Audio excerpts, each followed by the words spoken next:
Not all who call on his holy name will find their way, will feel no shame. Only those who follow the truth within, obey the Father, that's where life begins. All the loud voices, they lead astray, but Jesus is the truth, the only way.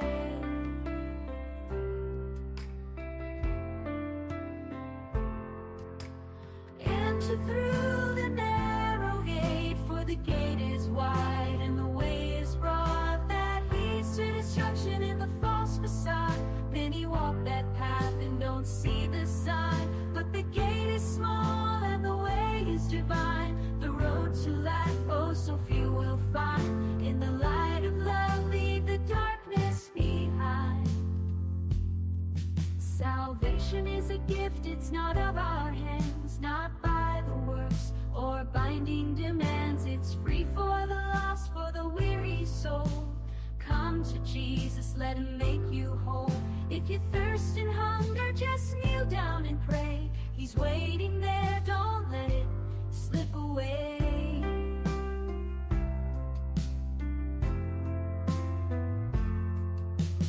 Enter through the narrow gate, for the gate is wide and the way is broad that leads to destruction in the false facade. Many walk that path and don't see the sign, but the gate is small and the way is divine. The road to life, oh, so few will find. In the light of love, leave the darkness behind. Enter through the narrow gate, for the gate is wide and the way is broad that leads to destruction in the false facade. Many walk that path and don't see the sign, but the gate is small and the way is divine. The road to life, oh, so few will find. In the light of love, leave the darkness behind. In the light of love, leave the darkness behind.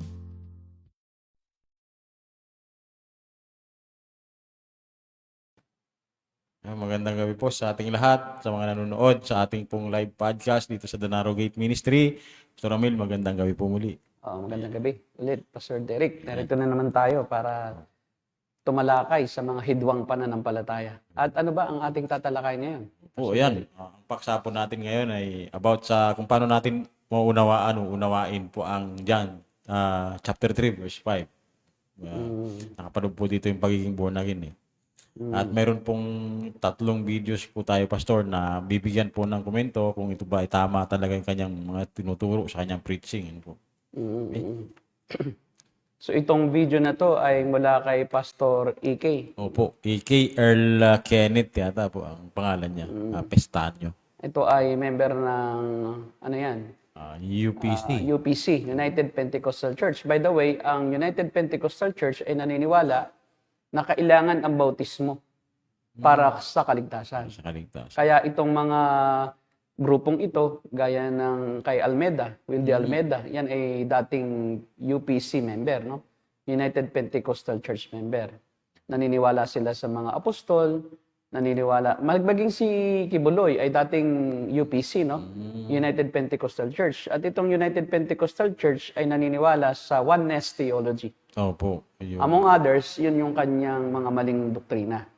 Na ang Diyos Ama, Diyos Anak, Diyos Espiritu Santo ay mga kapahayagan lang o manifestasyon ng Diyos.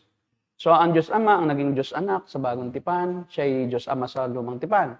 Nung nagkaroon ng Bagong Tipan, siya ay nagpalit ng mode ng kapahayagan. Naging siya ang Diyos Anak. At nung panahon na ng Iglesia, nagpalit uli ang Diyos Anak ng kapahayagan, siya ay naging Espiritu Santo. Kaya iisa ang Diyos sa 3 mode o kapahayagan. Kaya siya rin ang Ama, siya rin ang Anak, siyang Espiritu. Kaya nang si Jesus ay nasa krus at siya ay nagsabi, Diyos ko, Ama ko, bakit mo pinabayaan? Ay siya ay nakatingin din sa kanyang sarili. Dahil siya din ang Ama eh. Ama ko.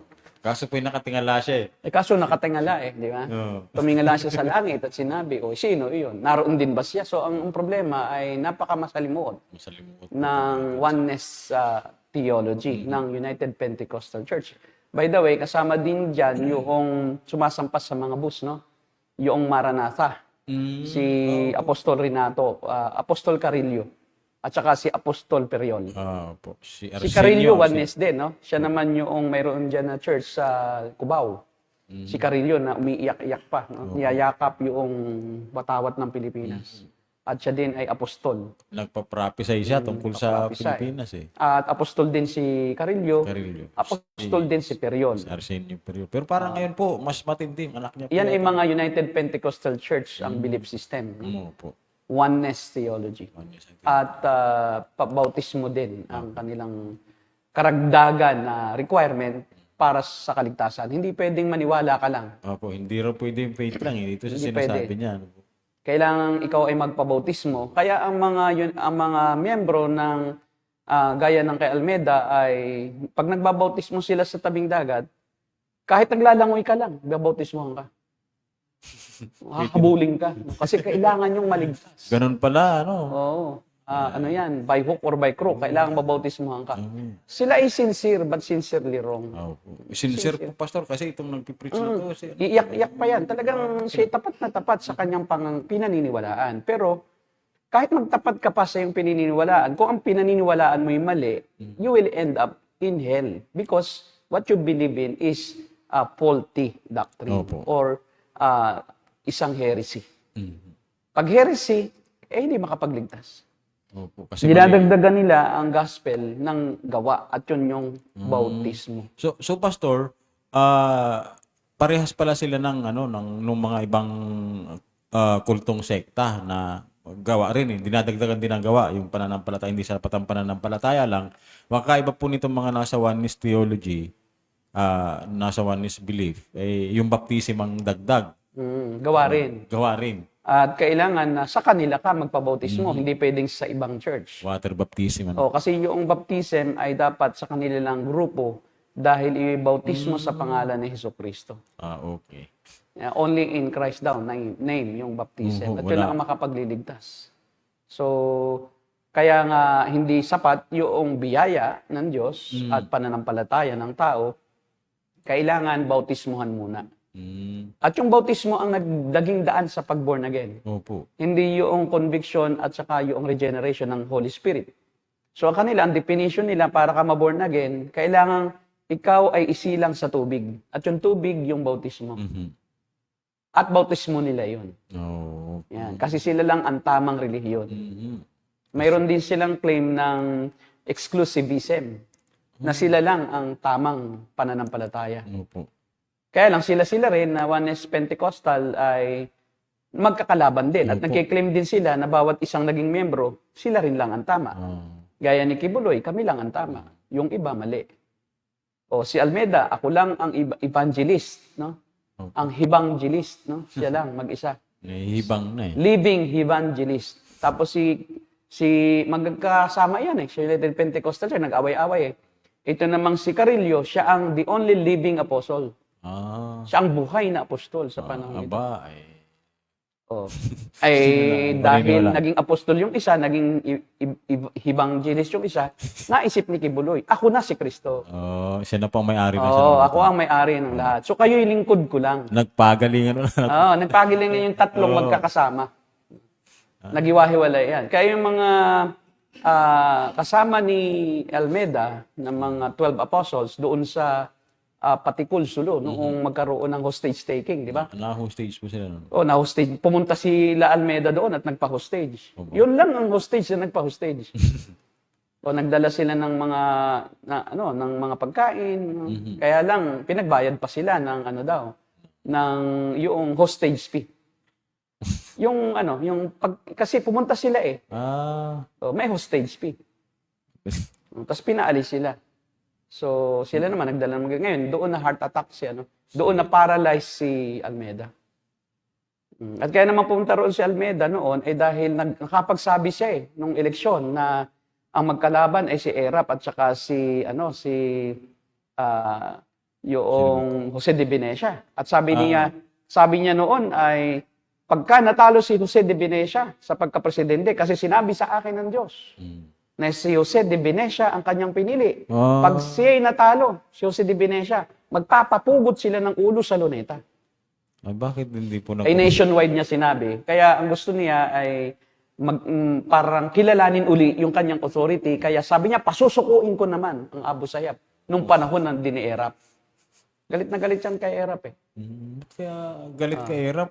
Kaso yung 12 apostol na yon na kanyang isinama, nagtakbuhan na Nagtakbuhan at po. iniwan na siya. Yun na. Di mag-isa lang po siyang... Yes, oo. Ibinaba na rin siya ng mga Abu Sayyaf. Kasi, may biruin mo, mamamatay pa ito rito, di naman natin in-hostage. Di ba? Nagpa-hostage eh. Pa-hostage. Ang sabi, kaya niyang pasukuin. Hindi naman sumuko. Hanggang sa siya na-stroke. At ngayon, iginigiid pa rin nila Almeida ng Jesus Miracle Crusade na may kapangyarihan pa rin daw si Almeida. Pero yung isa sa 12 apostles niya, nagkausap kami at pumunta sa bahay ko. At niyayaya ako na mag-join daw kami. Dahil marami daw siyang supporter sa ibang bansa na dissatisfied na daw kay Almeida dahil nawala na daw ang anointing. Kaya sila daw ay magbubukod na. At ako ay isinasali pa. Sabi ko, sorry. Hindi ako pwede, kulto kayo. Di ba? Bakit naman ako makikipagkaisa sa maling doktrina? Balik ng balik sa akin. Baka naman po magpapa-under sa doctrine mo. Hindi po pwedeng magpa-under dahil akong pinapapaniwala eh. Ay! May mga pangitain siya na siya daw ay may nakita sa paluko ng kanyang bahay na ibon. Wah! Di ba? Paka-aswang. Mga liwanag. Ibon, parang agila. Parang agila. Kulay puting-puti.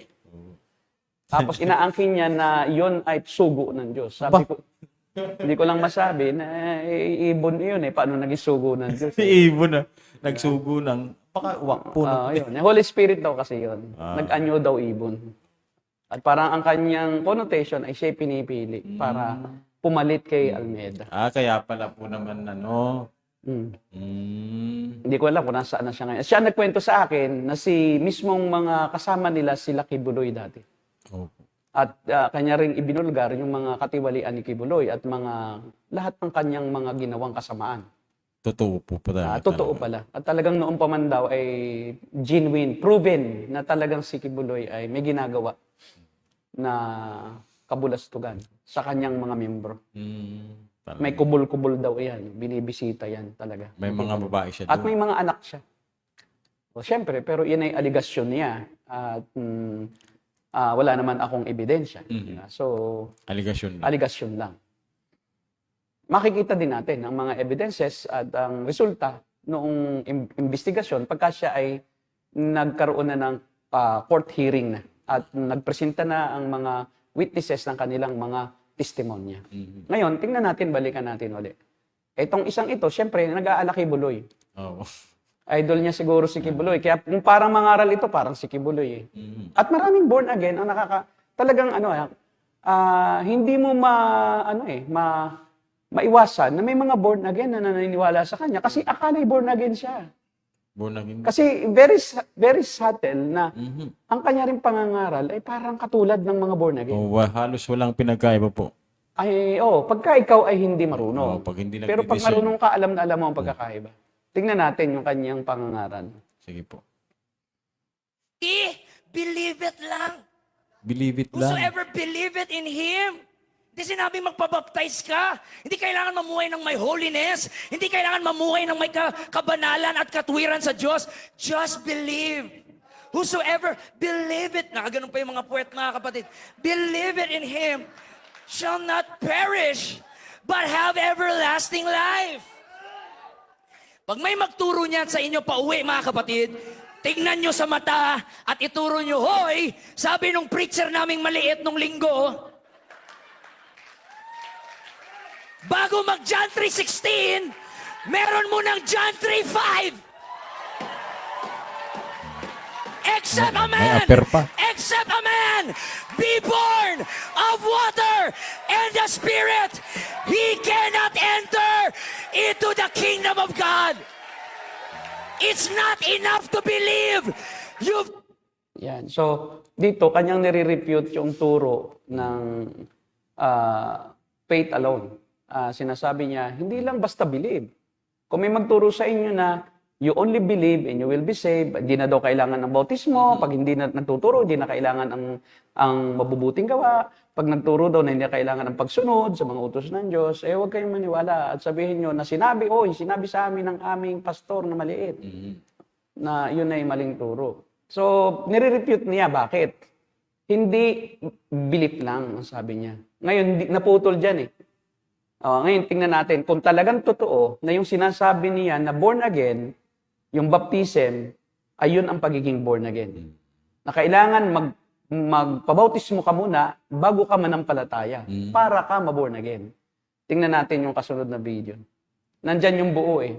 Sinabi niya na yung baptism ay dapat gawin bago ka maligtas. Ito po. Tingnan natin. Malinaw na malinaw dito. You must be born again! At dyan mo ma-experience ang totoong change!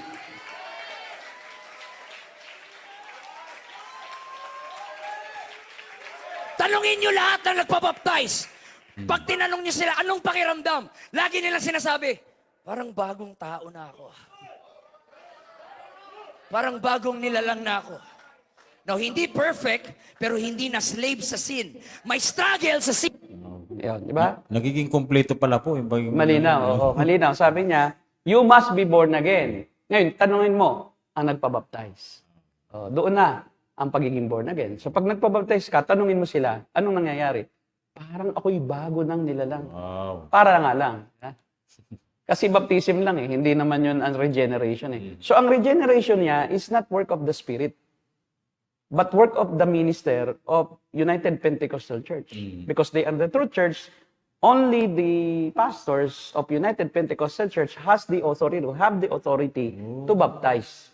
And that's the only time during baptism that a person can be born again in the Spirit. So yung tubig, yun na ngayon ang nagiging daan para maborn again sa Espiritu yung isang tao. Kaya yun ang pagbabago. Doon nagaganap ang pagbabago. Tapos sinasabi niya, work alone daw ng Diyos. Pero kailangan magpabautismo. Pero parang kinukontra niya ang sarili niyang turo. Ay gano'n naman ang kulto eh. Laging ang kulto, makikita mo, contradictory sa kanyang sariling katuruan. Opo. Kasi nga kulto.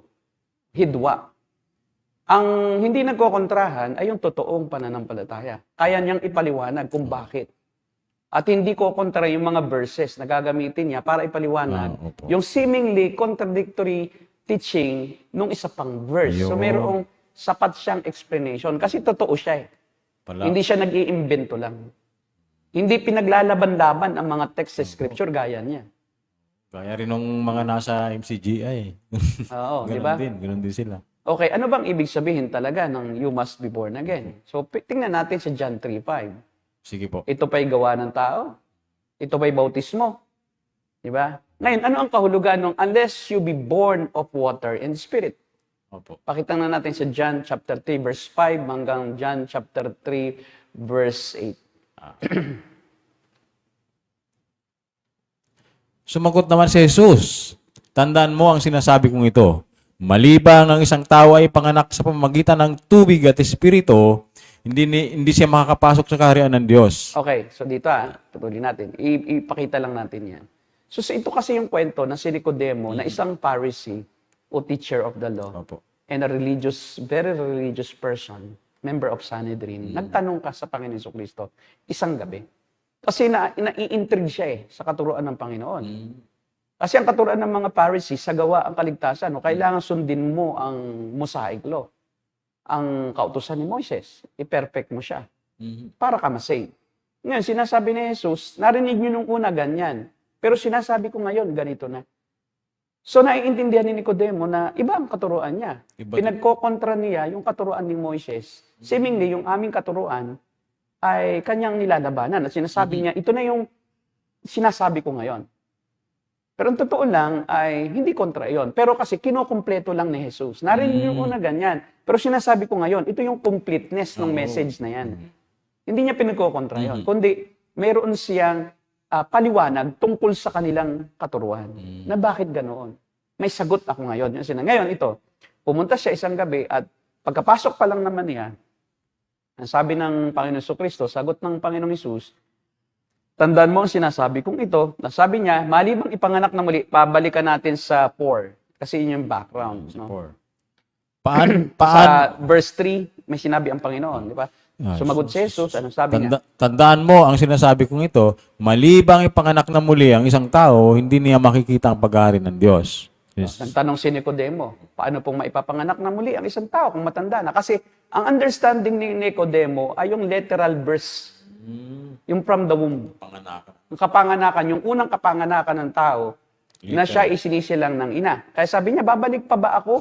O babalik pa ba, makakapasok pa ba siya sa sinapupunan ng kanyang ina?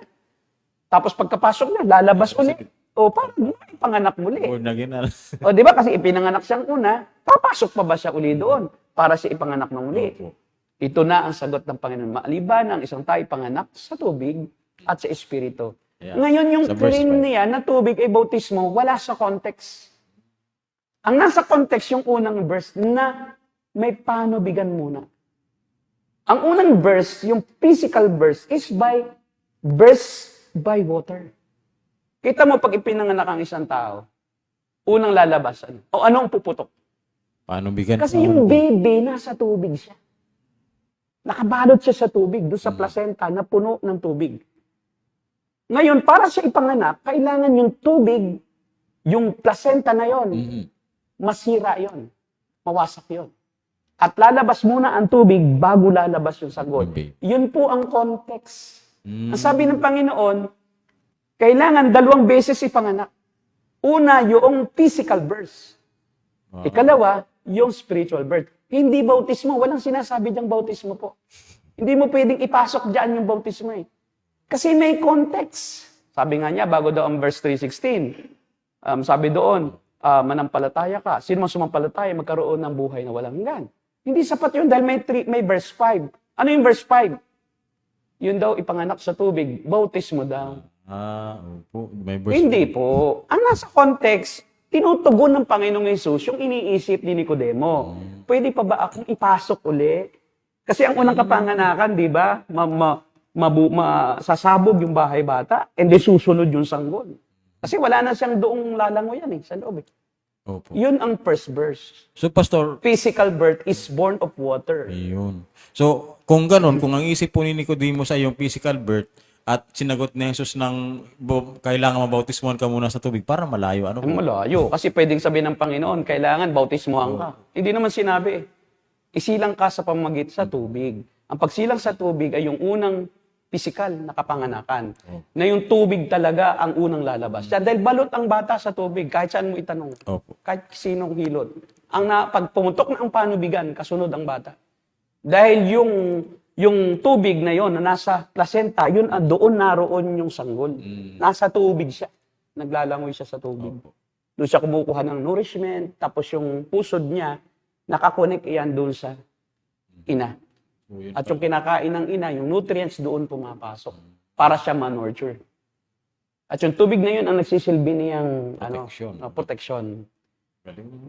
Yun pala Pag po. ipumutok, yun yung ipinanganak sa tubig. At yun din ang context ni Nicodemo. Pero sabi ng Panginoon Jesucristo, hindi sapat yun. Na porque naisilang ka na ng magulang mo, maliligtas ka na. Kailangan isilang ka sa Espiritu. Espiritu. At tingnan natin sa verse 6.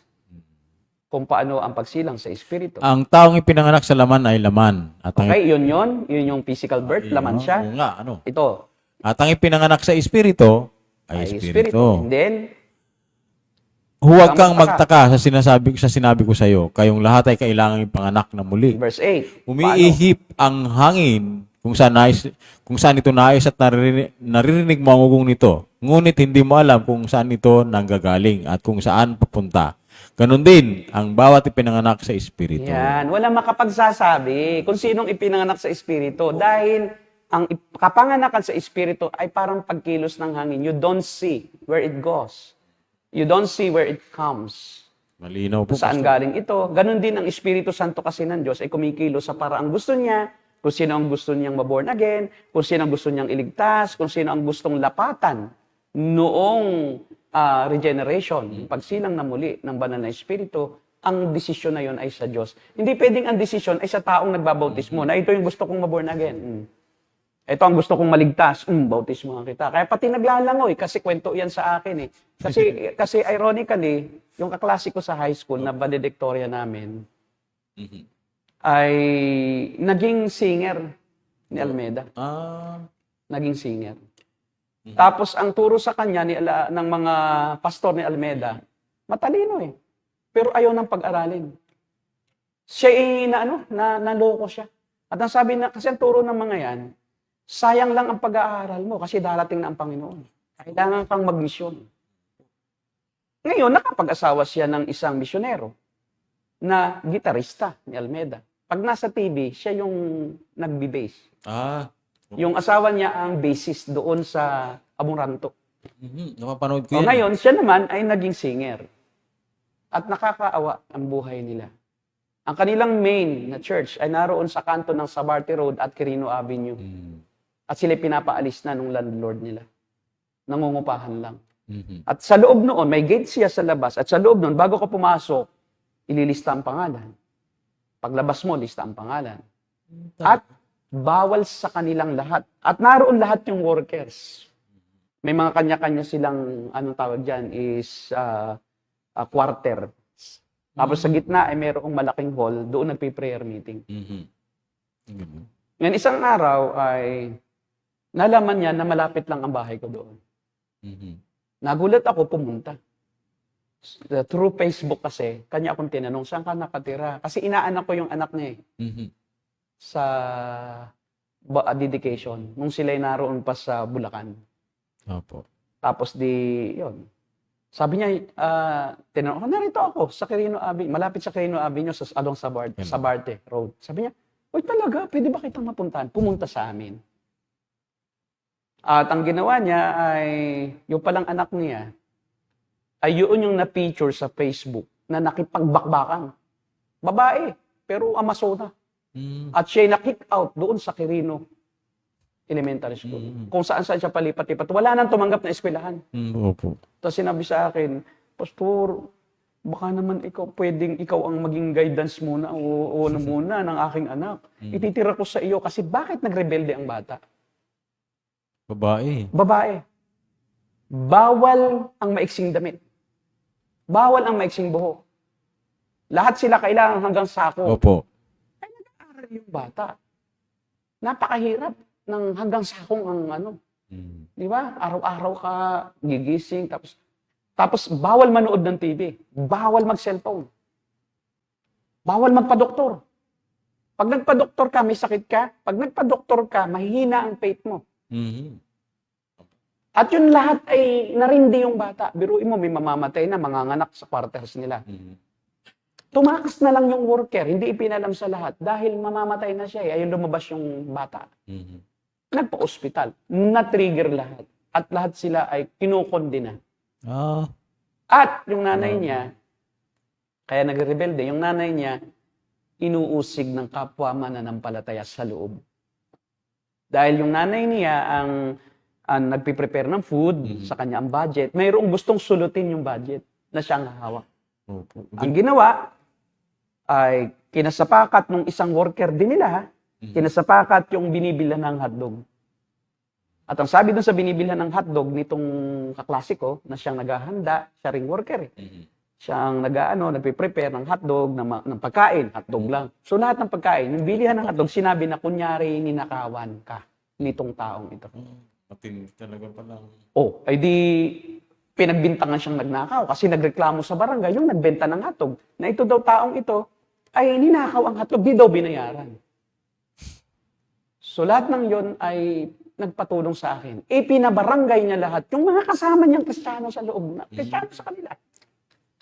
Di sabi ko, alam ko naman ang tamang pagharap sa ganyang issue. Sabi ko, hindi yung anak niya ang ginawa sa kanila, kaya siya nagpahingi ng tulong sa akin, lahat ng gamit nila inilabas na sa kalsada. Lahat, yung kanilang mga damit, ang ginagawa na, nagmamakaawa sila, papasok uli sila. At ang masaklap doon, after ng bangayan, sama-sama silang nagpe-pray doon sa hallway. Sabi nga niya, alam mo, Pastor, grabe hindi ko maubos maisip kung paanong nakakapag-pray pa sila. Yeah? Bawal ang magnonood ng TV, pero may kanya-kanya daw silang TV sa loob. Mahina lang. Para huwag magsumbungan. At ang kanilang pagkain, galing sa Bina Bible Study. Pag nag-Bible study, walang support. from the main church. No Bible Doon study. sa mga beloved nila, yung mga anak-anak ni Ewil de Almeida. Sa account nila pumupunta ng mga anak. Hati-hati sila sa tithes and offerings. Yung mga anak po ni Yes, at lagi sa Hong Kong, Singapore. Yun ang sabi. Ngayon, talaga sinabihan ko siya, alam mo, umalis ka na dyan. Di mo ba alam nasira na nga ang buhay mo? Ang tali-talino mo, naging parang tanga-tanga ka. Sunod ka ng sunod. O hanggang ngayon, wala siyang, noon, kaya anong nangyari, siya ngayon ng ibang bansa. Nasa ibang bansa. Ng ibang bansa siya. Dahil, siguro, sa totoo lang, no, siguro, naiisip niya, oo nga, no, bakit ako nandito? Bakit ako nagtitiis dito? Gusto niya mag-abroad. Masama bang mag-abroad? Bakit masama? Tutulungan ang pamilya mo. Natutuwa ako dahil yung isa niyang anak nakagraduate na. Ayun. Yun, na nung aking tinulungan, sabi alam mo ang ginagawa? Hihingi lang ng baon, naka-uniform. Pag pinuntahan ko sa school, wala sa school. Pinapahanap ng teacher. Tapos pinapatawag ako, sabi ko. Hindi ko mabanggit ang pangalan. Sabi ko, bakit ganito ang anak mo? Ako na ngayon ang narito sa office. Narito ako sa opisina ng Guidance po. Guidance. Ako ang sinisisi. Bakit niyo po tinanggap yan? Wala na pong tumatanggap dyan na school. School dahil yan po ay ganyan-ganyan. But I'm glad to help. I was so glad to help kasi nga, alam kong nasa mali. Opo. Kita mo, ganyan po ang buhay. No, it's not chismis. First-hand information. Nasa akin yung bata. Then later on, nung siya mag-abroad, nagkaroon ng support sa mga bata. Kumuha siya sumalis na siya doon sa compound. Nagrenta siya yung asawa niya, inirenta niya ng bahay, at siya ngayon ay namumuhunan para, yung parang agency ba, na nangunguha siya nagpapa-apply siya. Recruiter. Pupuhunanan niya. Parang siya ay yung travel agency. Yung tawag doon, recruitment agency. Nagkaroon siya ng recruitment agency.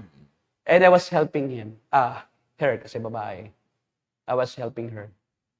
Paminsan-minsan, nagchat-chat sa akin. Kumusta na? Then I believe, no, kung siya manonood, I hope na matauhan na siya talaga. Na mali ang buhay, mali doktrina lahat. Sana po, kapanood po siya, Pastor, kung siya man.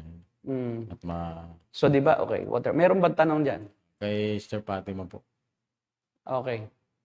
Dahil water sa natural birth po, ibig sabihin po ba ang hindi po na ipanganak ay hindi po maaring maborn again at mailigtas po? O included na po dito yung fetus na nasa amniotic fluid at namatay Hindi po. po. Kasi pag hindi po naisilang at lumabas, parang naisilang na rin.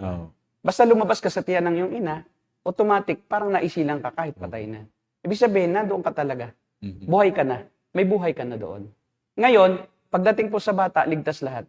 That's a separate po separate isang gabi siguro, isang narrow gate. Talakayin natin kung bakit we believe that all infants dying in infancy. Po, sana matalakay po natin. Ito po kasi ay sinasabi, tao hindi bata. Opo. Malibang ipanganak ang isang tao, no? Ang kausap kasi yung mga adult. Opo, mga adults. Hindi po kasi pwedeng kausapin sa Biblia yung sanggol, no?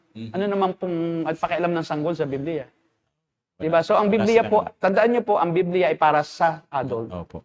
Para sa mga... Hindi po pwedeng sulatan ang sanggol na nasa tiyan ng ina. Hindi sila po ang sinusulatan sa Biblia. Dahil technically, naturally, and tawag dyan, common sense, logically, hindi naman po makakabasa ang mga sanggol. Opo.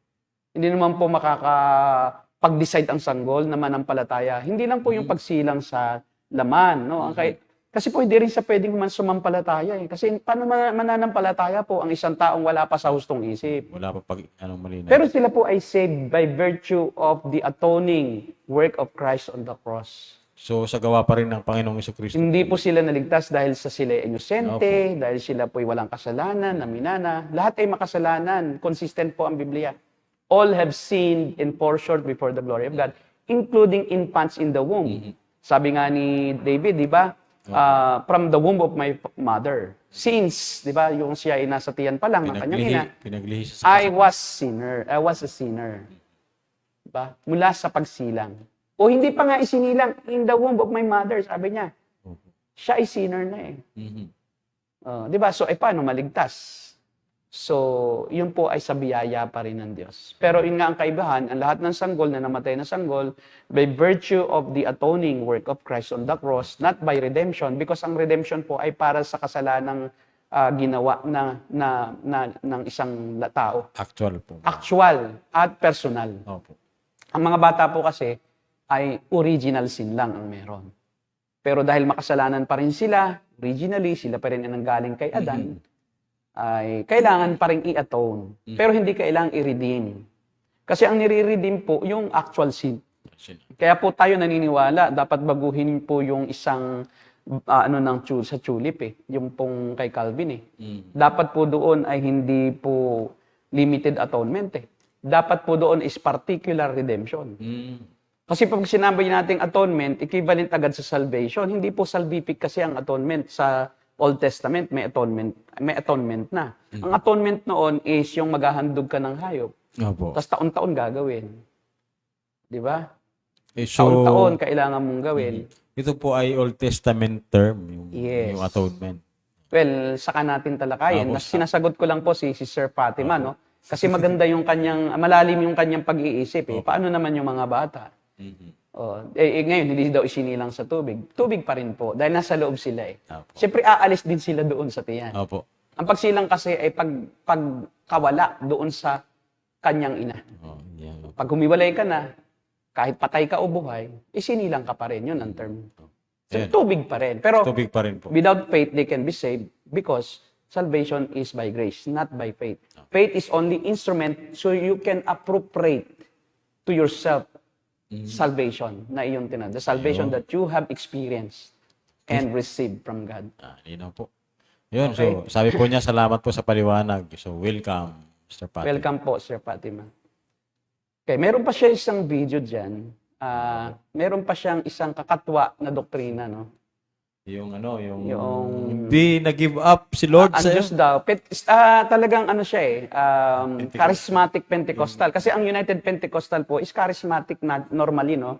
Charismatic yung paraan. At ang mga charismatic ay focus on people. Pleasing people, yung kanilang approach. They cater to the emotions ng tao para makinig.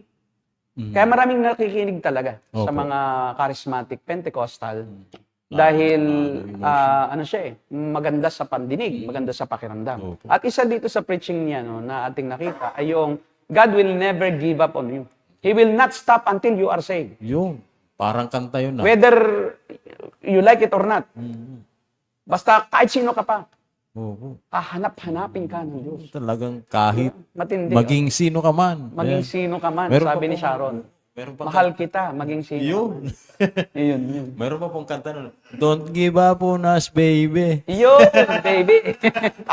Meron talaga. Meron talaga. Parang God never gives up. Parang God still loves you, whoever you are, whatever you are. Talagang So, ano man ang pinanggalingan mo, kahit na lumalabang ka pa sa Kanya, He will not give up. give up on you. Parang ang dating po, pastor, nung ganun, parang nahihirapan yung Diyos eh. Oo, hirap na hirap Hindi siya. tayo give up. Oo, parang Parang yung sakit sa loob. Pagka yung, may ayaw sa Kanya, siya iiyak-iyak. Parang ganun. Ang defeated ang Diyos kasi ayaw ng Ayun, paligtas dito, parang namatay, ayaw talaga. So ang Diyos iiyak-iyak kasi hindi kita susukuan Pero bakit nagpatuloy ka?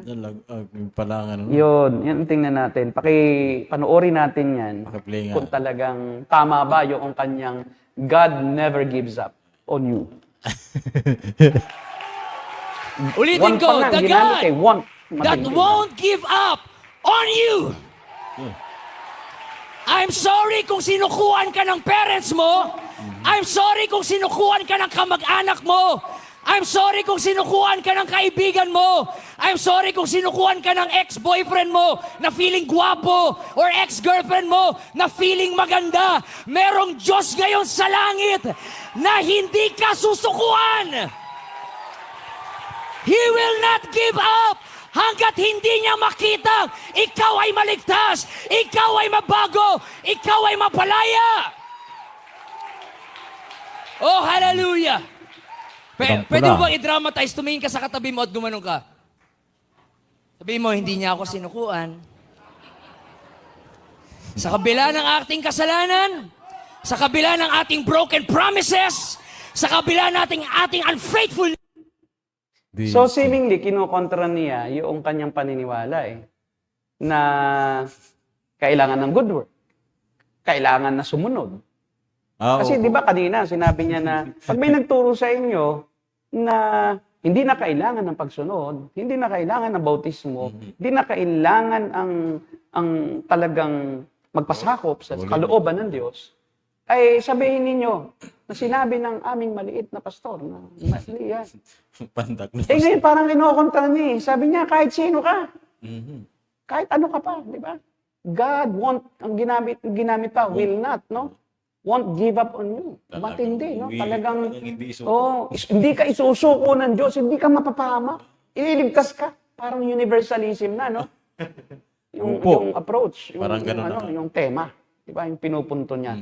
Ngayon, tingnan natin sa Romans chapter 1. Verse 19 and preceding verses. Tingnan natin kung ang Diyos ba talaga hindi isinusuko ang makasalanan.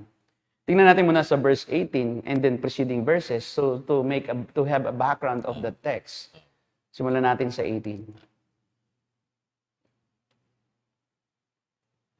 Nahayag mula sa langit ang puot ng Diyos laban sa lahat ng kalapastanganan at kasamaan ng mga taong dahil sa kanilang kasamaan ay hinahadlangan ng katotohanan. Sapagkat ang maaring malaman tungkol sa Diyos ay maliwanag dahil iyon ay ipinapahayag sa kanila ng Diyos. Mula pa ng likhain ng Diyos ang sanlibutan ng kanyang likas na hindi nakikita ang kanyang kapangyarihang walang hanggan at ang kanyang pagka-Diyos ay maliwanag na inihayag ng kanyang mga ginawa. Kaya't wala na silang maidadahilan pa. At kahit nakilala nila ang Diyos, siya ay hindi nila pinararangalan bilang Diyos, ni pinasasalamatan man. Sa halip, naghahaka-haka sila ng mga bagay na walang kabuluhan, kaya't nagdilim ang hangal nilang pag-iisip. Sila'y nagmamarunong, ngunit lumitaw na sila'y mga hangal. Tinilukuran nila ang kaluwalhatian ng Diyos na walang kamatayan at ang sinasamba nila ay mga larawan ng mga taong may kamatayan ng mga ibon, ng mga hayop na lumalakad at ng mga hayop na gumagapang. Kaya't hinayaan na sila ng Diyos. God gave them over God gave them up. Di ba? Ang linaw-linaw. Saka wala ka makikita kahit isang verse na God won't give up. Yan po yung kanya lang Kanya lang.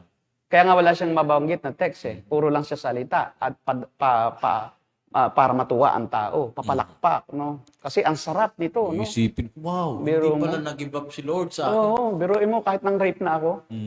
God won't give up on me. Kahit pala ako nagnakaw na at nagmurder pa. Lord, thank you. You won't give up on me. Grabe.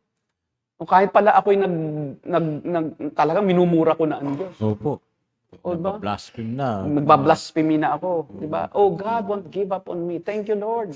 Kahit na awayin kita, kahit na talikuran kita, kahit sipain ko pa. Di ba? Ang iyong kabanalan. Di ba? Figuratively. Yung rakang ko, ang iyong pagka-Diyos. Ay, ako'y iniligtas mo pa rin. Hindi po. Ituloy mo yun kasi paulit-ulit po yung, baka naman sabihin niya, isang verse, isang talata lang yung hinahayaan sila ng Diyos Tingnan pa ninyo. Kaya inayaan sila ng Diyos sa kanilang maruming pagnanasa hanggang sa hindi na sila mapigilan, hanggang hindi na nila mapigilang paggawa ng kahalayan sa isa't isa.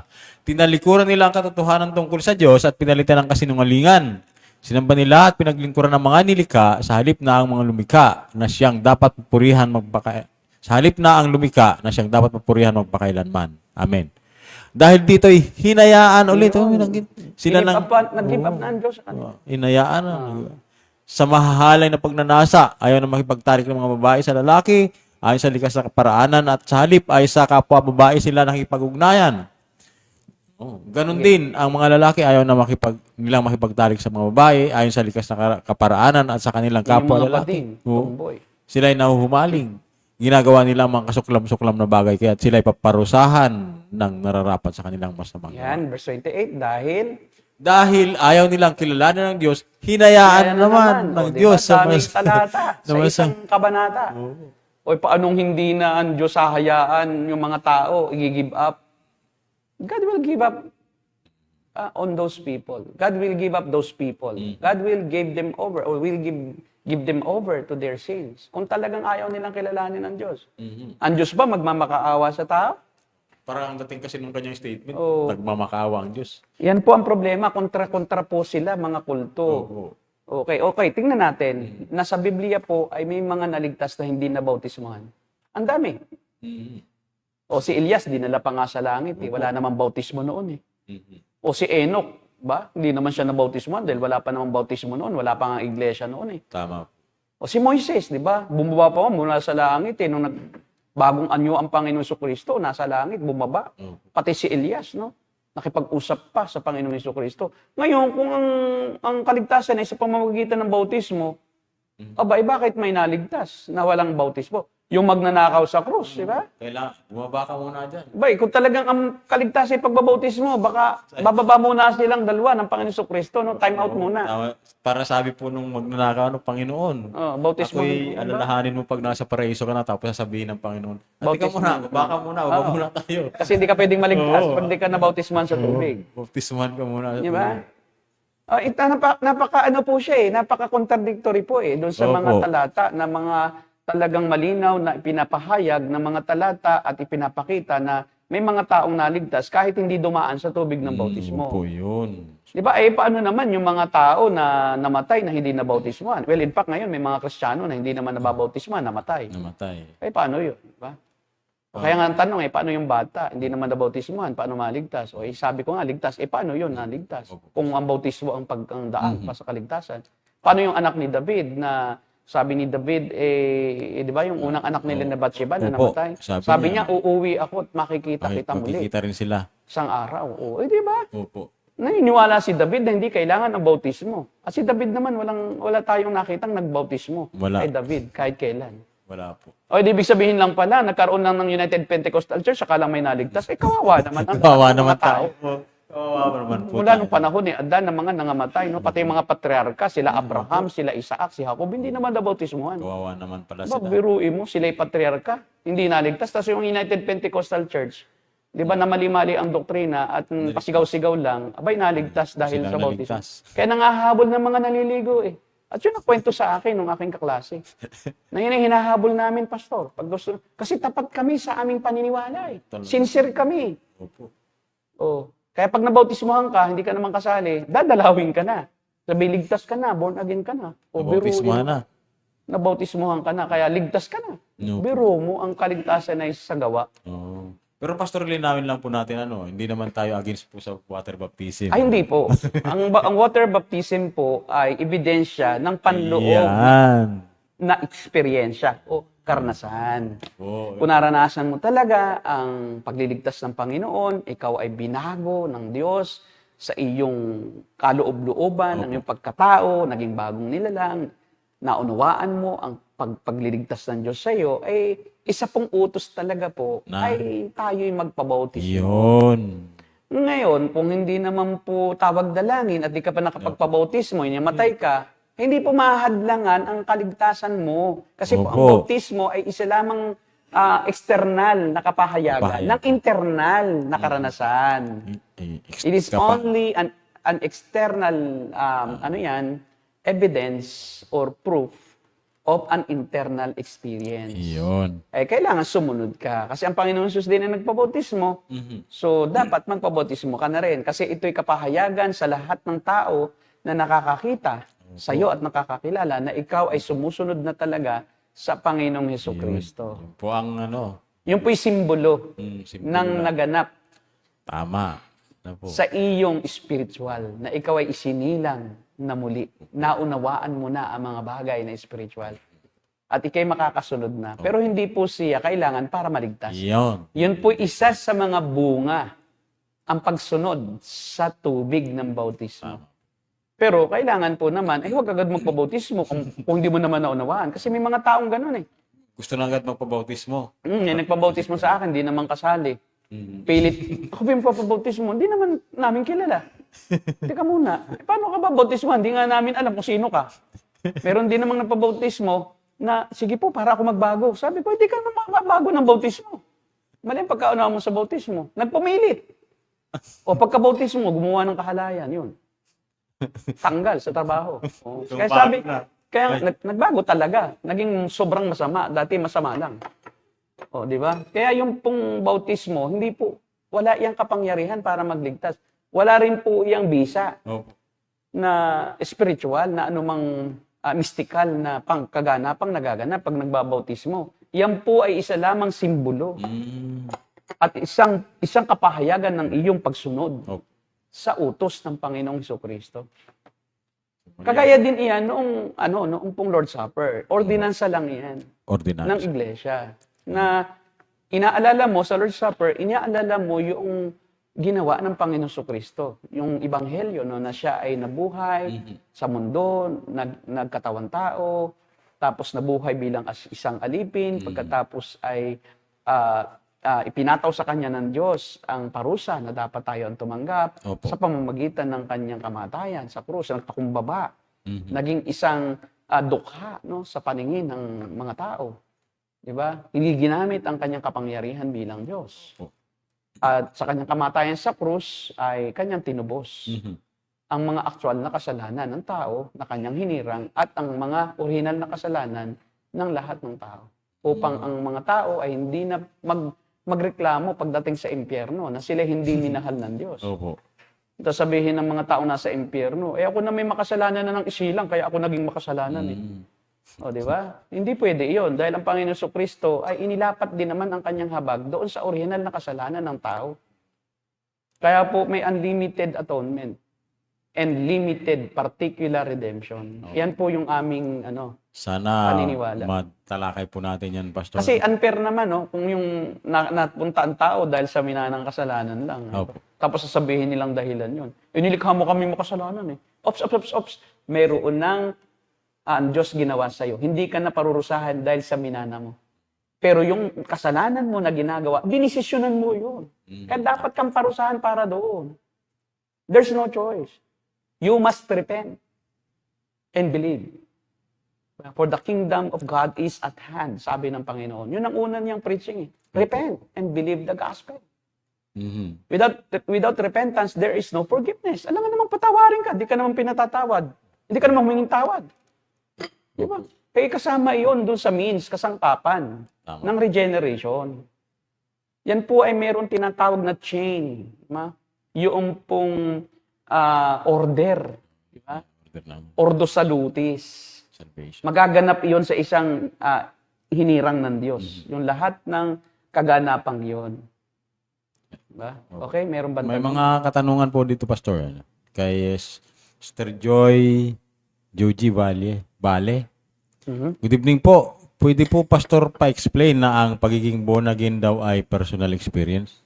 Thank you. Okay, kung may nagsabi na ganyan at tunay naman ang kanyang katuruan, somehow, no, talagang nararanasan po na personal ng isang tao na siya po ay isinilang na muli. Opo. Ito po ay isang karanasan talaga rin. Opo. Experience. Pero hindi lang po karanasan, no? Ito'y gawa ng Diyos, kaya mo naranasan. Hindi pwedeng gawa mo ito, kaya mo naranasan. Opo. Kasi ganito po Gawa ang ng Diyos. isang katuruan ng personal na karanasan ay parang dahil sa pagpapatanggap ng isang pastor o isang mangangaral ay sumunod ka sa kanya dahil doon ikay na born again, kaya naranasan mo. Atin lang pong lilinawin na bagamat ito'y personal na karanasan, pero nauna muna ang Diyos kumilos doon sa nakaranas na yan ng kaligtasan. Oh. Hindi siya pwedeng makaranas ng kaligtasan unless ang Diyos ang siyang gumawa Opo. sa pamamagitan ng Espiritu Santo sa panahon na ipinapangaral ang salita ng Diyos. Ang banal na Espiritu ay nananahan sa isang tao. Sumasama sa kanyang Espiritu, sa sarili niyang Espiritu, at yun ang dahilan kung bakit ang tao ay nagkakaroon ng pangunawa sa Diyos. Tingnan natin muna ang unang Korinto, no? 4:12. 1 Corinthians 2:14. Ayan po. Pero bago iyon, verse 12 muna. Verse 11, para maunawaan natin muna na kung paanong ang banal na Espiritu ay nananahan. Opo, sige. Okay, Basahin po verse natin. 11 hanggang 14.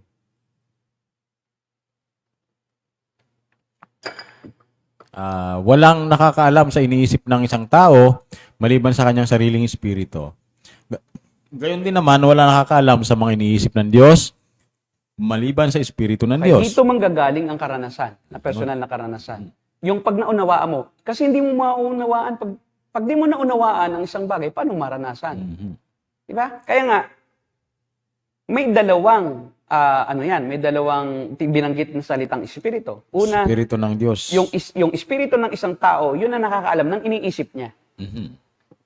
Ngayon, yung espiritu ng tao, hindi niya kayang maunawaan ang Diyos, malibang sumasa kanya ang espiritu. Diba? Pakituloy.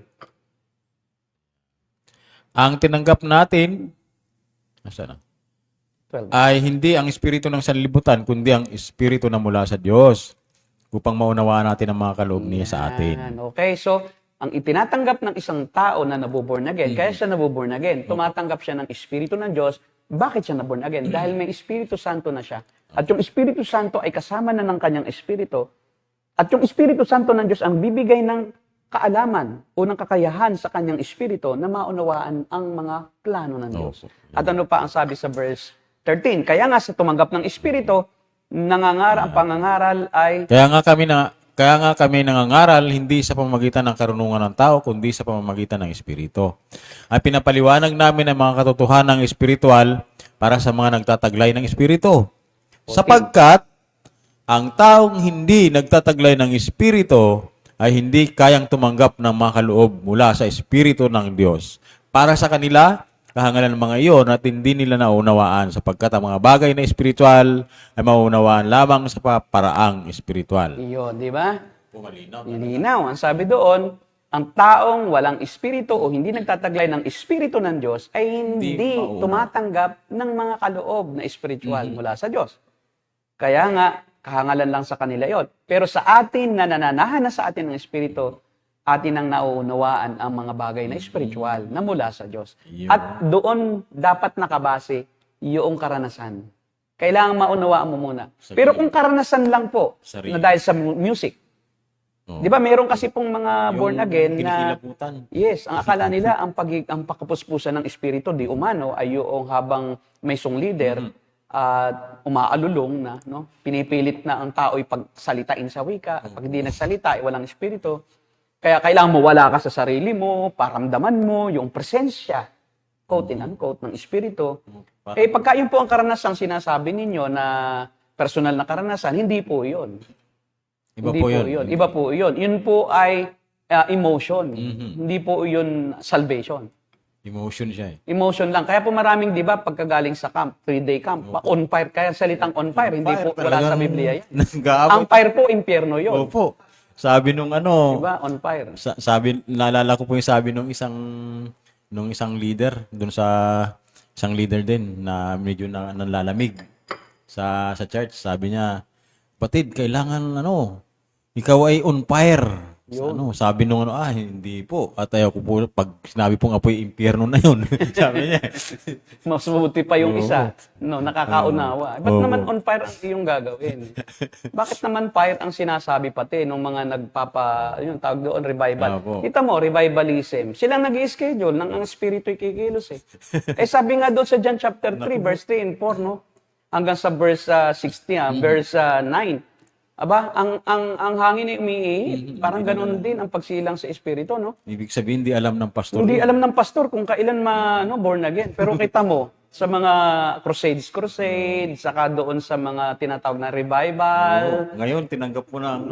Sila ang ngayon ang nag-i-schedule sa espiritu. May date na ang espiritu ay bababa sa inyo.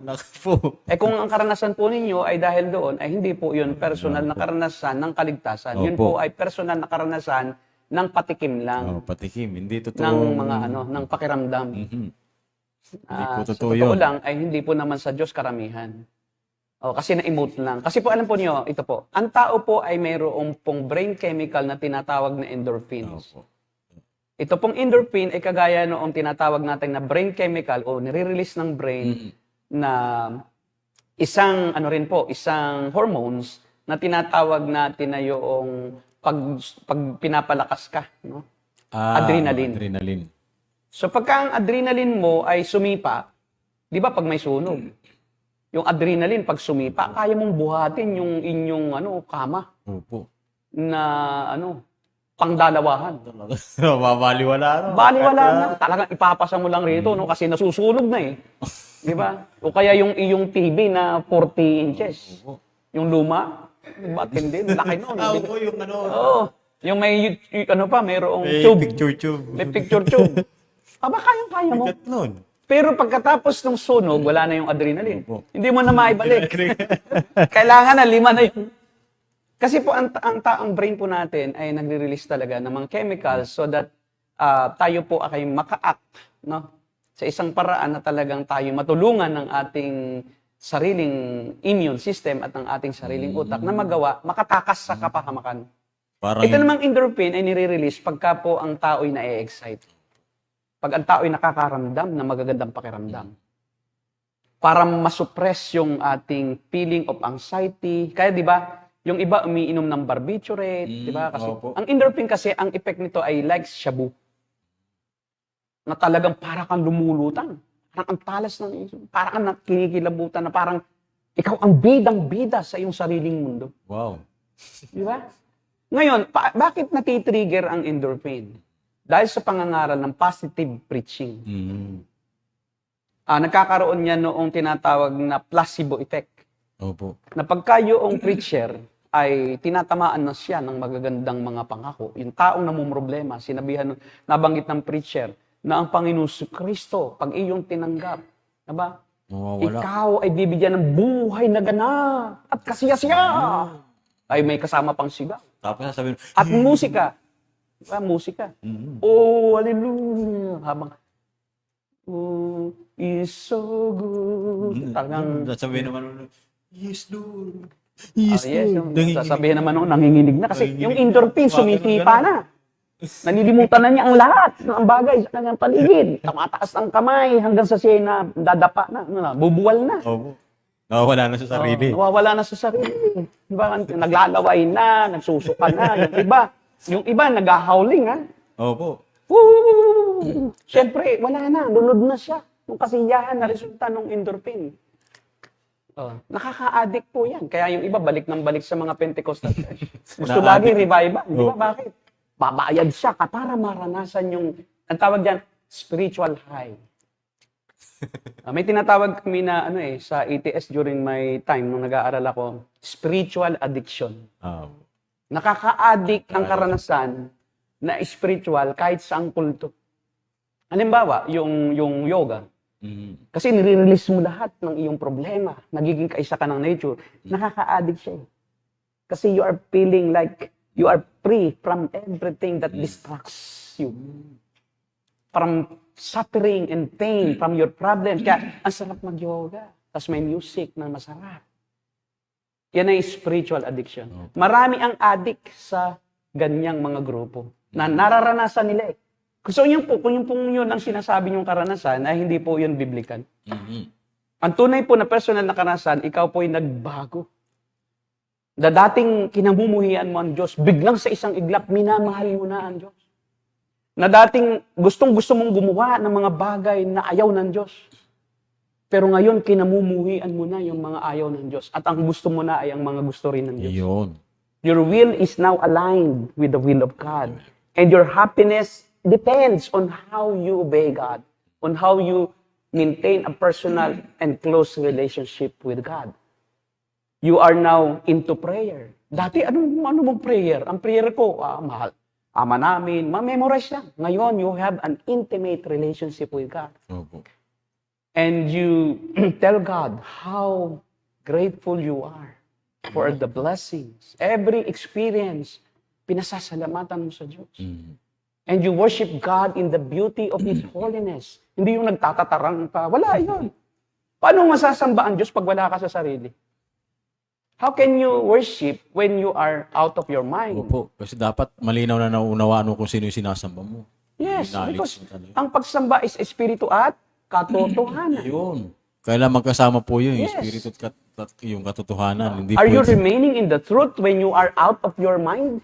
You are no longer in the truth. Hindi mo na alam kung totoo. Because you are already in a dimension created by Emotion. atmosphere of endorphin. Caused by endorphin. Diba? Ang problema, hindi mo na ngayon talaga tunay na masamba ang Diyos kasi Focus ka na lang sa pakiramdam. Ang sarap ito, parang nakasyabu ako. Tapos pupunta ka uli. Tapos ayaw mo na sa pastor na nagsasalita lang ng Bible. Opo. Kasi wala yan, dry na dry Oh, naman. yan. Di ba mayroong ang term na, ang dry naman na yan, ang mga grupong yan. Sasabihin, hindi ako na-bless doon Hindi sa ako ano, na-bless. pastor. Ay, yung bless sa kanya na salita ay ang nakadepende doon sa pakiramdam Sa pakiramdam. na masaya. Ah, Hindi doon sa na-enlighten siya at na-i-apply niya sa buhay niya yung Word of God. Kundi dahil ang sarap doon, aba, pag nagsalita yung preacher, talagang mga ngalisag balayibo mo. Manood ka na lang kaya ng America's Got Talent. oo. Yun ang mga Naging parang showbiz na lang.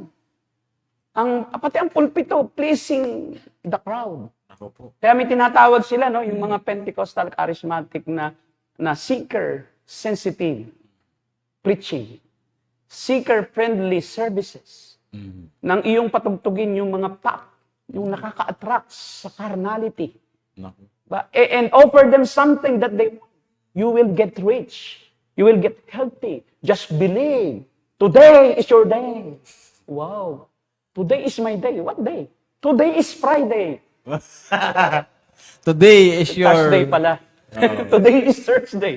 May TNG. Pero diba? yung sabi po nung isa, today is your charito day. Yun, kaya nga. Yung sa charito, biro mo sa charito, kahit naman anong gawin mo, di ba, you are forgiven. Opo. Your past, your present, and future. Yun! You have been forgiven.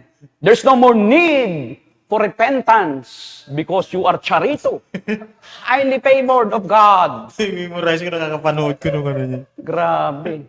O mga kacharito, tuwan-tuwa dahil kahit magkasala ka na, charito pa rin. Charito pa rin. Di ba? Kawawa naman po si Charito Solis niyan. Yun, lagi na lang Lagi binabanggit. na lang nababanggit. Sa walang kabuluhan, di ba? Patay na pati yata yun. Di ba? Binabanggit na nila kasi nga, patay na. Patay na. Hindi na makareklamo, di ba? Kung buhay yun, baka magdemanda yun. Opo. Ba't lagi sinasama niyo ako sa preaching niyo? Hindi naman ako kasali dyan. Charito kayo. May ano po, Pastor, may tanong po si Brother Okay. Tamid sa atin. Sabi niya, saan po nakuha ni John the Baptist yung idea ng baptism? Sa mga ano po yun, sa mga Israelites. Ang mga Israelites din po ay nababautismo. May baptism na talaga. No? Mayroon pong baptism noon. Yung mitraism, baptism po yun. Yes, oo. Mitra. Kasi po ganito kahit ang kulto noon during that time, may baptism din. It's not only the Judaistic belief system that practices, di ba, baptism. At noon, ang baptism ni John is baptism of repentance. Hindi po siya a baptism according to the grace of God. Kasi ang baptism po ay ganito. Ito ay isang tanda ng iyong pinaniniwalaan. Nung panahon na yon, pagka naniniwala ka sa isang tao, papabautismo ka sa kanya. Ah. At tanda yon na ikaw ay buong puso nang susunod sa taong yon. Kakita mo nga, ang baptism ni John the Baptist is baptism of repentance. Opo. Ngayon, ang problema, itong mga Pharisees, nagpapabautismo sa kanya, pero hindi tapat sa puso nila na sila nagre-repent. Kasi gusto lang nilang magpabaptize kasi lahat na nagpapabaptize na eh. Parang going with the flow, going with the crowd. Kasi si John the Baptist kasi is itinuturing siya na parang authority. Biro mo, tumira sa gubat. Pagkain For ay 30 years. pulot. Ang pagkain, pulot. Pukyutan. Ano ito? Talagang in-isolate niya ang sarili niya kasi nasa right. Ang nasa right ay hindi nagpapaahit. Talagang kumakain siya nung ano lang, yung kosher. Kaya ang kanyang pagkain, pulot at saka yung balang. Biruin mo. Tapos nakadamit siya ng damit. Tapos nasa ilang lang siya, biglang lumabas at sinasabi niya, magsisi kayo. Parang ito ay isang napaka-spectacular na preaching na ihanda niyo ang sarili sapagkat dumating na ang paghahari ng Diyos. Akala nila paghahari ng Diyos, yung mismong literal na paghahari Yun ang na naintindihan sa lupa. Yun yung intindi ng mga Israelites. So yun po yun. May baptism na rin po talaga noon, nung panahon ng mga Pharisees. No? Pinauso na rin nila yan. Kaya ikaw ay sumusunod sa isang guro, yung guro, mapabaptize ka sa gurong iyon. Pero tandaan yun ang pagpapasakop mo sa gurong iyon. Di ba? Kaya yun. Pero Ganun din. ano rin po ba ito? Pwede rin na isipin natin na ito ay kalooban talaga ng Diyos na siya, ito yung maging rule niya. Yes, oh. Kasi- Pinaghahanda niya ang pinag- puso ng tao kasi hindi pa yun yung baptism. Opo. Kaya nga sabi ni John the Baptist, I'm baptizing you with water. But this person Di naman. who will come after me, no? Mas higit sa Will baptize you with fire man. fire. Kaya doon po nanggaling yung Nakuha ko na. Doon Pero po- in a figure of speech, Opo, figure hindi of po speech. fire talaga. Oo. At saka ang Panginoong Hesus ay hindi naman talaga nagbabautismo, kundi ang mga alagad. Ang mga alagad, nagbabautismo. Saka during that time, talagang hindi pa siya nagbabautismo. Kasama pa ang bride. Mhm. Kasama pa ang groom. Opo. After na lang ng Panginoon Kristo, umakyat sa langit, saka nagbabaptize na Sila yung mga Paul, apostol. tapos- Hindi naman kailangan ang baptism sa salvation eh. Opo. Kasi kung kailangan ang baptism sa salvation, di nagbaptize ang Panginoon Kristo. Opo. Di ba kita mo na nga, doon na nga lang eh. Kung ang kaligtasan ay sa pamamagitan ng bautismo, ba't hindi nagbabautismo ang Panginoong Kristo? Di ba? So that's ironic. Opo. Hindi talaga, Oh, kaya Dinagdag nga, na lang. maling-mali ang katuruan na ang pagbabautismo ay daan para sa kaligtasan. Dinagdag lang po. Dinagdag lang po nila yan na pagkatapos ng ang Panginoon Kristo umakyat sa langit, inuutos niya na bautismo ninyo sila sa pangalan ng Ama, ng Anak at ng Espiritu Santo. At turuang sumunod. Opo. Hindi po. Hindi, Kaya gawin ninyong alagad. Alagad muna bago bautismo. Hindi man sinabing bautismohan niyo muna sila para gawing alagad. Hindi eh. Gawin ninyong alagad ko ang lahat ng bansa at bautismohan. Alagad muna. Magpapabautismo ka, hindi ka pa naman, hindi mo pa kakilala ang Panginoon sa Kristo. Opo. Sa pangalan ng Ama, ng Anak at So it Espiritu is Santo. just only an evidence na ikaw ay talagang sumusunod sa Panginoon. Ikay naging alagad. It's not a prerequisite for salvation. Mhm. Tama. So those who are teaching that salvation is by baptism plus faith is teaching a different gospel. You cannot be saved by mixing work and grace. Delikado po yan kung different gospel lang inyong pinipreach. Kayo po ay Mali po yan. Opo. Sabi po ni Pastor, mag-shoutout muna po tayo. Kay Kuya Ronel, good evening po sa inyo. Very ritual. Okay. And then, Ano po sabi ni? kay Kuya Jay, ito muna po kay Iskia, nag-great siya. Sabi niya, great topic, Pastor. Naalala ko tuloy yung mga topic natin dati nung summer class 9 years ago. Tagal na pala, no? Tagal na, 9 years Brother ago. Skia, dalawin nyo naman kami dito. Oo, punta ka po dito. Para tayo magkape-kape ng akaw-kakao po. Ayun. Salamat po sa atin pong kape. Akaw-kakao. Sa ating kakao. Opo, salamat po kay Sir Adrian. Salamat kay Sir Adrian Leander. Matatagpuan po yung kanya pong akaw-kakao. Sa JP TV Rizal. 2022 sa JP JP Rizal Rizal Street. sa Malanday, Malanday, Marikina. Oh, dalaw po kayo para naman po tayo makapagkakao. Opo. Salamat din po sa nag-prepare po nito. Yan po ay mga nag-aral din sa akin sa mga summer classes ko. Nakakatuwa naman. Sa hermeneutics saka homiletics. Pero ako po, nakakapag-aral din po ako sa inyo noon. Yung sa mga Sa online. online, yung mga ipinupost niyo Oo po. nga, napakagaling mo nga eh. Ah. Di ba? Nakuha mo eh. Di ba? Yung magaling na estudyante, kahit online lang, natututo, di ba? Imagine that. Doon ako Tingnan medyo mo nga lumalim naman. talaga po yung Si Kuya Jay. Sabi po ni Kuya Jay, pwede rin po ba talakayin ninyo, Pastor, ang dispensational versus covenant theology about the views of end time or eschatology? Aba, ito na nga. Yan po ay malalim. Hindi alam po ng iba, yung pong dispensationally. Meron pong iba't ibang uri ng dispensationalism. Dispensationalism. Akala nila yung kay Darby lang, no? Hindi po. Even during the time of John Chrysostom, sila po ay mga millennialist. Sila po ay mga dispensational na rin. Oh, Pero binibintang na yung dispensationalism daw ay mula kay Darby lang. Darby. Hindi po. Makikita nyo yan sa next natin na pag-aaral. Marami ba yata po tayong tatalakayin, Pastor? Covenant theology, yan po yung nagbabautismo ng sanggol. Opo. Kasi kailangan makabilang ka sa covenant. At yun daw pagbibinyag sa sanggol ay yun daw yung replacement ng pagtutuli sa lumang tipan. Opo. Kung yung pagtutuli ay para maging miyembro ka ng covenant Israel, ngayon naman yung pagbabinyag sa bata ay pagbabautismo sa bata ay pagiging miyembro din ng covenant family ng church. The problem is nagiging salvific na rin eh. Yung connotation ng baptism. Magiging hindi grace. Di ba? Paano yun? Paano hindi nabautismohan na bata? Hindi siya kabilang sa covenant family. So, yun po naman ay mga fine disagreements o mga napaka-maliliit lang naman yan na disagreement within the Protestantism. Pero siguro, Pastor, Ewan ko lang po, kayo po ang makapagpasya rin. Kasi syempre doon sa mga kapatid po natin sa kabilang camp na reform din, nakaano naman na, discuss natin. Si Sister Fatima ulit. May Sabi po ni Mr. Fatima, naku, yung endorphin po, yung flesh po, hindi po by the oo, spirit. tama. Yung Tama. nangingisay ka na. Oo. Flesh Totoo talaga po yan. yan. Nangingisay ka eh.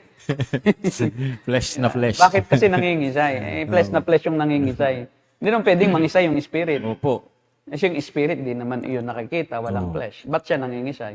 So talagang flesh talaga. Tama talaga, Sister Fatima. No? Opo. At Dami saka- niyang observation eh. Opo. Saka pastor, ano yun? Direct hit ba? Oo nga naman. Ba't ka naman mangingisay? Eh, yung kaluluwa, hindi nangingisay. Hindi flesh talaga yung nangingisay. Flesh talaga. Tama naman. Opo. Sa pinag-aralan naman po sa biblical counseling kasi may mga natututunan na rin kami. Yung lahat yan galing sa physical, kahit yung endorphin natin galing sa utak. So walang kinalaman sa spirit. Walang kinalaman po sa spirit po yun. Yung ikaw ay na-emote, walang kinalaman sa spirit. Hindi po nai-emote ang spirito eh. Ang nai-emote po, puso Puso eh. natin. Heart and brain. Nakukuha mo information from your brain, naintindihan mo, and then you start to feel something because of what you have Opo. understood and heard. Siyempre, papasok muna yan sa tenga. Diba? Bago mo maramdaman yung ipapagawa ng brain. Tama po. Kasi nagre-react lang naman ang brain, ang heart at saka ang sa yung brain eh. Brain is the central processing CPU ito eh. Kumbaga sa computer. Whatever you put inside it, Nandun. yan, you will, narito na siya, and then it will go out of you. Stored down. Lalabas sa'yo yun. Kaya nga, trash, ano ba yan? Trash, ang tawag yan? Trash bin. Trash bin. Pag trash ang ipinasok mo, Oo. trash ang lalabas sa'yo. Pag magandang bagay ipinasok mo, magandang. Pagka emosyon ang ipinasok mo, emosyon din ang lalabas sa'yo. Parang storage po, pastor. Storage Ay, yan. meron pa pong sinabi po meron si pa. Brother Ski. Okay. Kaso pas, lumilitaw at lumilitaw sa preaching nila yung covenant theology. May bearings din sila talaga yung eschatology or hermeneutics. May bearings din talaga yung eschatology or hermeneutics, the way they interpret or preach the Yan nga. scripture. Tama, yun. Kaya Meron nga, talaga. hindi honest hermeneutics eh. Bakit pagka doon sa 6 days of creation, literal 6 days? Bakit pagdating sa 1,000 years, hindi literal 1,000? Po. So, hindi siya consistent hermeneutics. Kasi nga, biased theology. Bias po yan. Kasi po, nangyari po yung covenantalism, yung replacement theology, o yung amillennialism, magkakaasawa yan, package yan eh. So, yung pong amillennialism ay naganap at naging kalakaran na sa Christian theology, o naging isang, view ng mga Kristiyano. Dahil nga po kay, kay Augustine. Augustine po. Kasi sumulat si Augustine during his time, yung aklat na The City of God. Opo. Kasi during that time, nung panahon ni Augustine, iisa lang talaga ang religion sa buong mundo. At ang Roman Catholic, hindi pa talaga Wala pa marumi. Hindi pa masyadong corrupt ang mga teaching. So akala ni Augustine, ito na siguro yung kingdom. Kaya sumulat siya nung aklat na The City of God at kanyang ni-refer yung City of God sa Roman Empire. So there's no more literal kingdom that will come because it's now the literal kingdom, the Roman Empire. Opo. So there's no more millennial kingdom because it is now here. Diba? Kaya sa kanila, yung 1,000 years ng reign ni Christ ay long period of time. It is figurative. It's a long period of time. It's not literal 1,000 years. At hindi totoo yung 1,000 years. Kaya nga amil eh. There's no 1,000 years. It is only a figurative language. Millennial sila. Okay? So, Pero tingnan natin yan, sa iba't ibang... pag-aralan po natin. Si Kuya Jay, ano sabi? Tama, may bias talaga lahat ata may bias pagdating sa hermeneutics. Well, sabihin na natin, talagang ang hermeneutics ay may nagdadirect eh. Kung ang tama ang ano lang dito ay yung bang iyong hermeneutics ay according doon sa literal, grammatical, historical na system ng hermeneutics, no? Approach. Kasi pagka naman mayroong kang magandang historical background, eh malamang yun talaga ang tama, no? Pag literal, interpret mo literally. Pag figurative, Huwag mong interpretin literally. Kasi figurative, no? Pero kung literal, bakit mo naman ipifigurative? And vice versa. Tapos, under historical rule ng hermeneutics method, ay naroon yung culture, andoon yung topographic aspect. Topography ng isang lugar. Diba, sinulatan niya yung iglesia sa Sardis o Thyatira. Meron yung mga geographical aspect, no? Meron ding political aspect. Opo. So, kailangan na intindihin mo muna kung paano naiintindihan nung unang mambabasa yung sinasabi nung unang author. Yun ang atin pong rule. Sa pag-interpret. Kaya lang yung iba, hindi na yun, nilalampasan na yun. At sinasabing ito ang sinabi ni ganito, ito na yung at ang problema pa sa iba, ay mas pinaniniwalaan na nila Yung mga tao.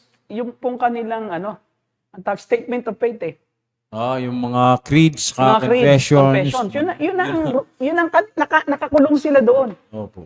So pag sinabi ni Calvin ganito, ay kahit may sinabi ang Bible na iba, ito na tayo. Ito yung So they are not free. There's no more yung continuing reformation. Opo. Nawala na.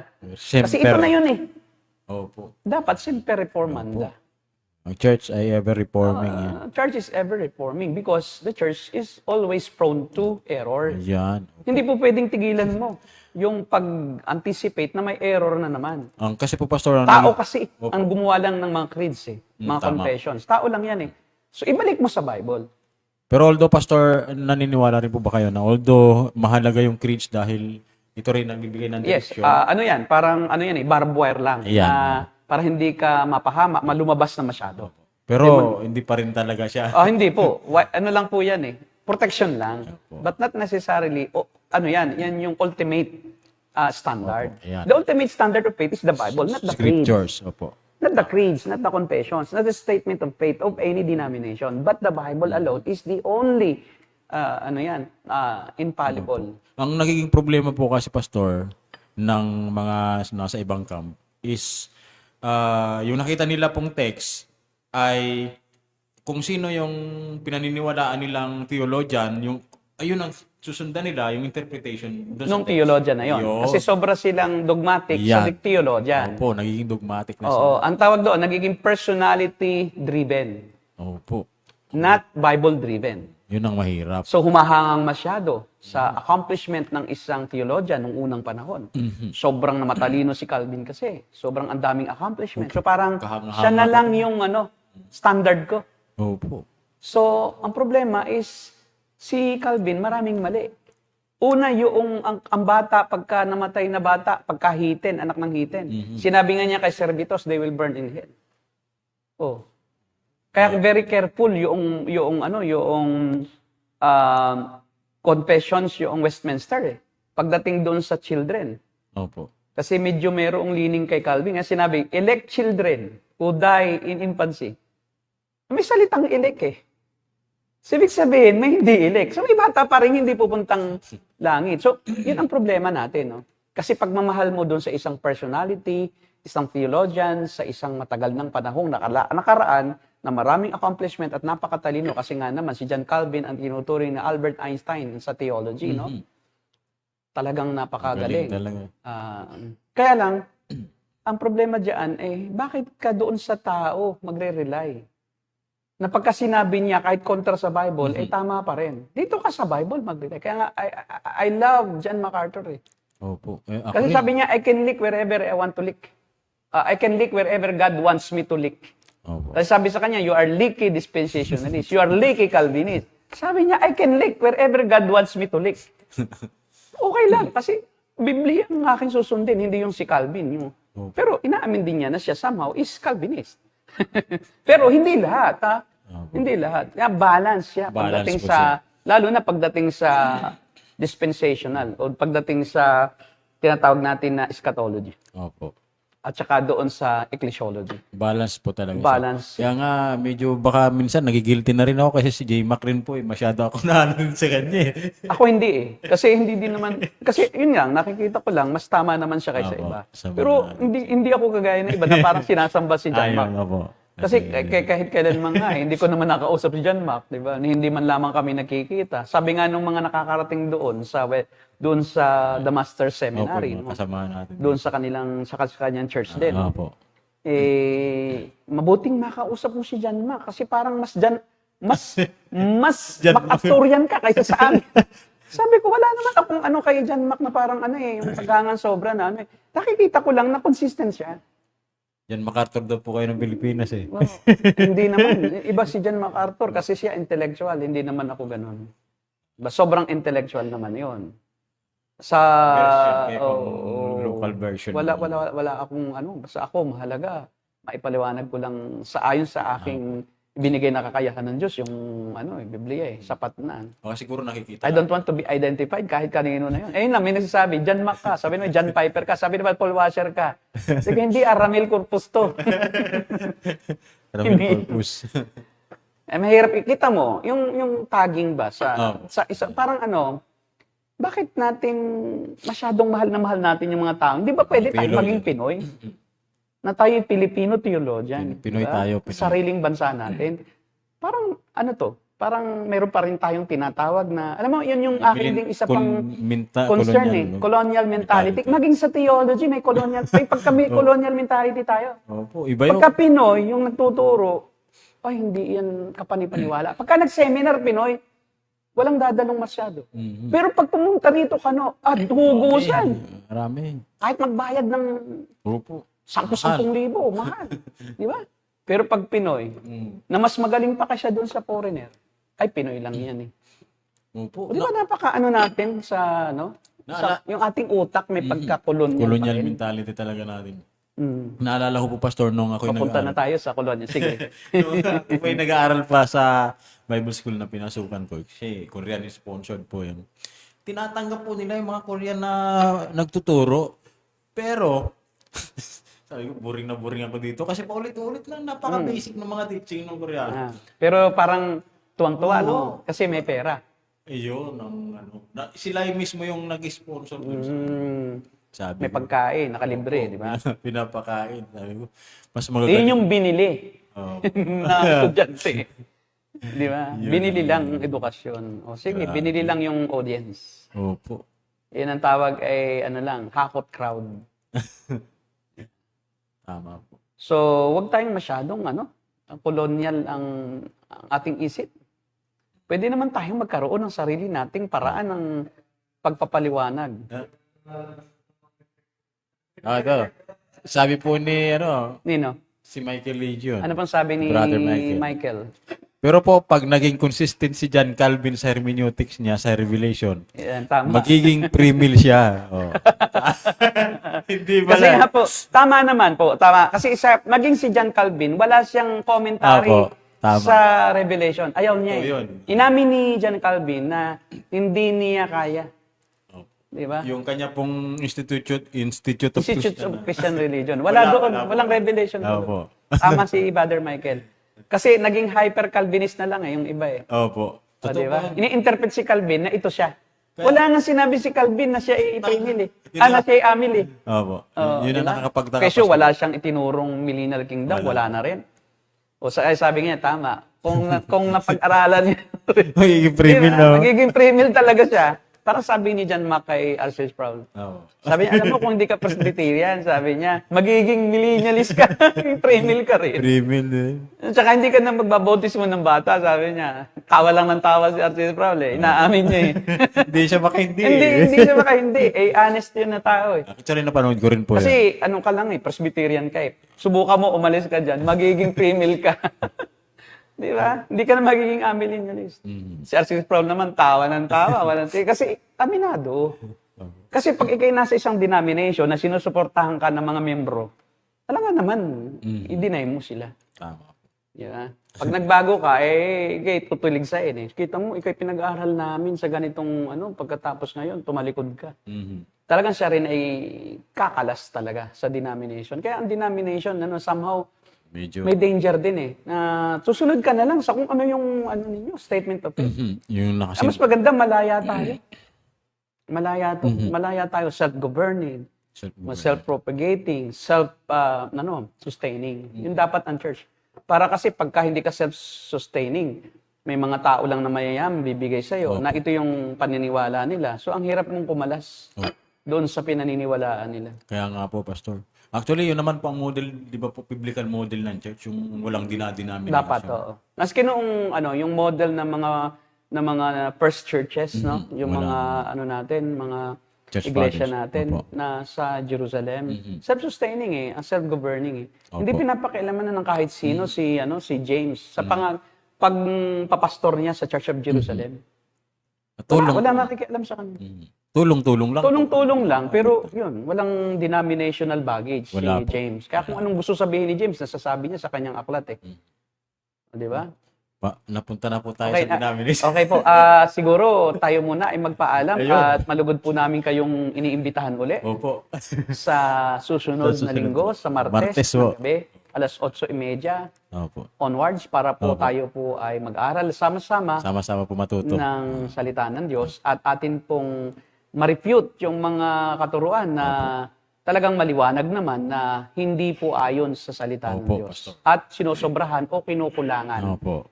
yung interpretasyon ng mga mangangaral na baka hindi nga ligtas kaya ganoon. Wala silang espiritu ng Diyos kung bakit namamali yung kanilang pangunawa. Tama Yung hermeneutics, may iba-iba rin naman kasing klaseng hermeneutics Diba? May hermeneutics na hindi based doon sa proper hermeneutics. May eisegesis. Ibig sabihin ang hermeneutics naman, art and science o biblical interpretation. Pero iba-iba naman ang Iba-iba rin ang kanilang pinanggagalingan. pag-interpret din. Mali rin. Kasi kaya hindi basihan yung salitang hermeneutics na marunong siya para maging tama siya. Tama po, Pastor. Okay po. Sige po. So, maraming salamat po, Pastor Ramil, sa pagtalakay muli po natin at pag-expose sa mga maling katuruan. Patuloy po kami sa pag-expose at kayo po ay patuloy na mantabay at matuto sa amin, Pastor Ramil. At ito po ang The Narrow Gate Ministry. And we are the Cult Busters. God bless you all po. God bless you.